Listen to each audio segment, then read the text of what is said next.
I'm Dr. Berthrone Mock-Muhammad, a heart doctor, concerned citizen, former soldier, veteran, okay, and a human activist.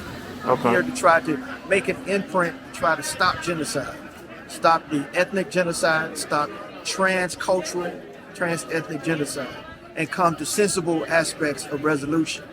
I support the Palestinians in the standpoint that they've had a long sojourn of occupation unfairly, remedied against them, where they've been ripped from their homes, and that's not right.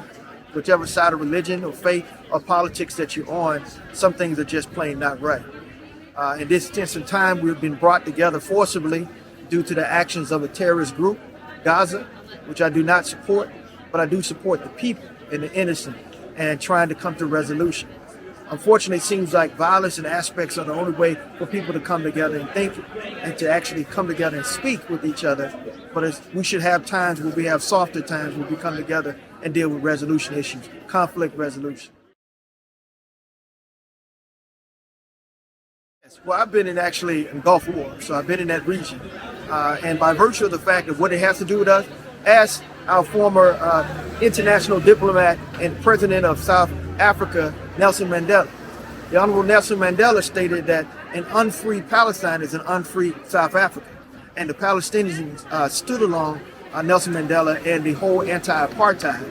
I remember that, and I knew friends and others who would stand with that. They would stand with the Black Lives Matter platform, and they would do the necessary things, those of which who knew that common aspect of being occupied is being put on a block. We know brothers that have been put in the prison system that are under lockdown.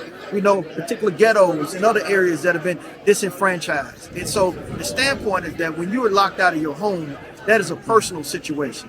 And that becomes an international call for the whole world to restore back balance to what was taken. And that's really where it's at. So you're a human being, you understand, well, in Africa, the things that have been ripped from us, we understand the same sine qua non. But if you really want to know why it's important to us, the Suez Canal artificially divided that region. So that region is really Northeast Africa, technically. So that is African in terms of idea before the Suez Canal. No, definitely not against Jews. The key point that people need to realize is the difference between Zionism and Judaism. They're distinctly different. Zionism is not a religion. It is political philosophy and aspiration that has aspects of big government. Zionism is the philosophy that the homeland for the Jews being displaced out of Europe is to be placed in Palestine. But the interesting aspect of that wasn't their first location of where they wanted to go. They wanted to go to Africa. They wanted to go to Zaire and Zimbabwe, which is where diamonds were. And actually there's a connection of Jews that have connections back to Hebrew, that are in Africa. And so this is not a far-fetched aspect of Africa in itself, but in a sense that was not the first choice. So they made this aspect of stating that the people in Palestine were not organized as people, human beings. They thought they were desert dwellers, and that they had a sophisticated aspect of business and commerce and trading station, and this was all going on. But when Muslims, and this is so important with this particular exhibit of the museum, when Muslims controlled the area, they had an aspect of making sure inter-faith aspect was preserved. There are documents of that, whether in Spain, whether in that region or so, or in Medina. Right. They made sure Jews, Christians, and Muslims had their base and they were protected.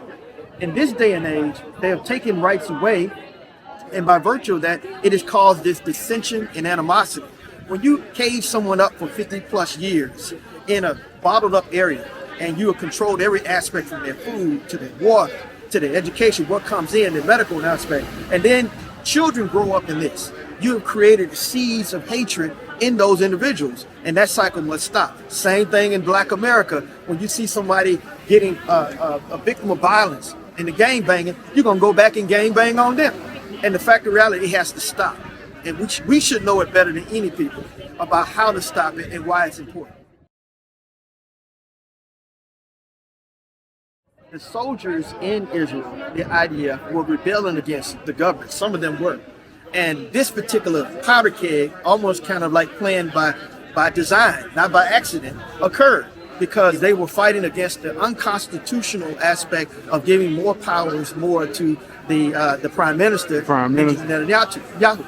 And by virtue of that, I think it was to extend his ability and power. His ability and power. Kicked out due to some other aspects he was under investigation with, similar like Donald Trump, former President Donald Trump. And so by virtue of that, we are in a maze of things that are going on, but people are waking up and people are smart enough. And one more last thing, it's interesting that we are fighting in, or at least supporting the aspects of Ukraine. Most people don't know that Ukraine, Eastern Ukraine, is actually the ancestral homeland of the Ashkenazi Jews and the Khazars. And so by virtue of that, it reminisces that we have fighting going on to protect that area, but then the same rights that they're wanting in that area that we are supporting, they are denying it to the Palestinian people.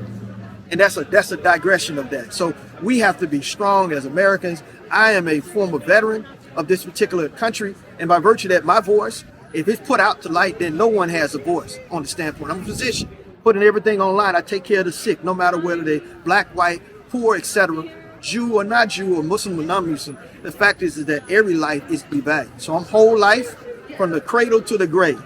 For those that are pro-life and want to be for certain life, I am whole life. So if we're not whole life in our thinking, we're not thinking as our Creator wanted us to be. Man, I thank you for taking the time out to talk to us, and we'll be getting back with you, Doc.